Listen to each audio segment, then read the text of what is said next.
Terima kasih pemirsa, masih bersama kami. Pemirsa, Majelis Rakyat Papua Provinsi Papua Barat menyatakan walau kesepakatan antar pemerintah pusat dengan pemerintah Provinsi Papua Barat telah ditandatangani terkait penerimaan calon PNS asli Papua yang memprioritaskan pencari kerja asli Papua di lokal tempat pendaftaran, namun hal tersebut wajib diperhatikan dengan lebih seksama agar tidak menimbulkan perpecahan di kalangan orang Papua.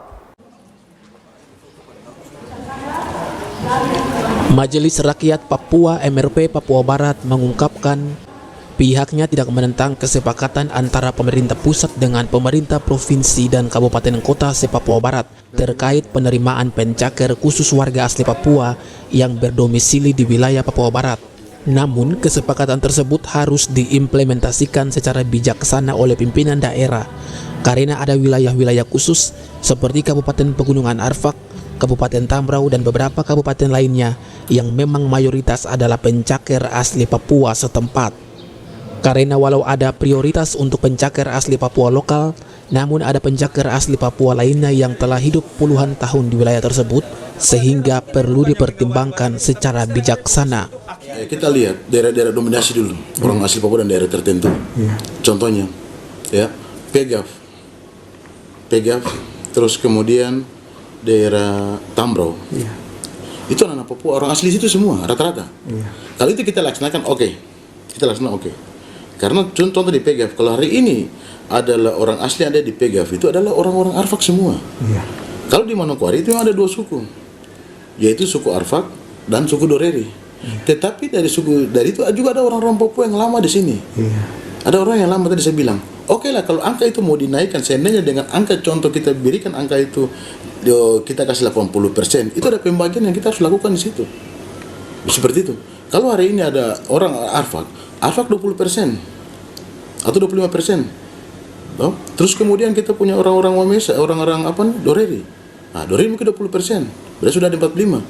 Sekitar 35%. Kita kasih ke kita teman OAP yang sudah lama dan lahir dan besar di sini.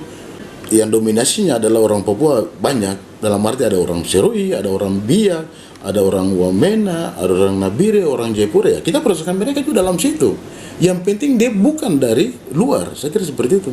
Contoh di Raja Ampat, kalau memang ada suku-suku asli situ kan ada berapa suku di situ. Salah satu yang punya daerah itu adalah suku Maya.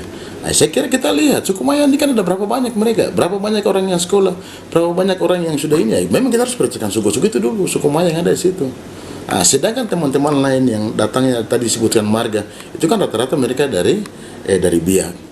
Saya kira mereka juga sudah tinggal cukup lama dan sudah cukup bertahun-tahun tinggal di situ. Bahkan lahir di situ. Dan bahkan lahir juga. Itu mereka kita harus akomodir mereka juga. Tetapi bagian persennya yang tadi saya sampaikan, bahwa di situ mari kita lihat ada suku yang asli situ, ya mungkin kita kasih naik grade-nya lebih di atas daripada suku-suku yang lain. Yang penting hari ini ada pengakuan adat dari suku-suku lain bahwa suku asli situ yang punya tempat itu harus ada pengakuan dulu. Contoh yang ada di Manokwari. Kan hari ini kita mengakui suku Doreri, karena Doreri adalah bagian daripada orang Arfak. Itu pengakuan sudah kami berikan kepada itu. Dan saya berharap juga Raja Ampat seperti itu.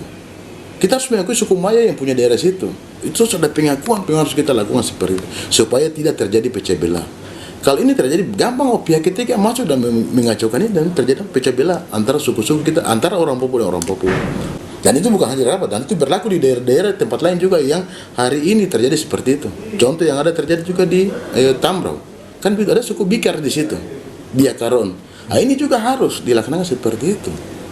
Akhiri persoalan ini. Ketua MRP Papua Barat menjelaskan beberapa wilayah lainnya di Provinsi Papua Barat seperti Raja Ampat dan Tambrau telah terjadi pencampuran suku dari beberapa wilayah lain di tanah Papua, sehingga dalam penerimaan CPNS khusus Papua lokal diharapkan sebelum penerapan kebijakan tersebut, pemerintah daerah wajib melakukan pengakuan adat bagi suku lokal agar menghindari kemungkinan terburuk seperti terpecah belahnya orang Papua di tanah Papua Barat. Ari Armstrong, Biro Manokwari, CWM Channel.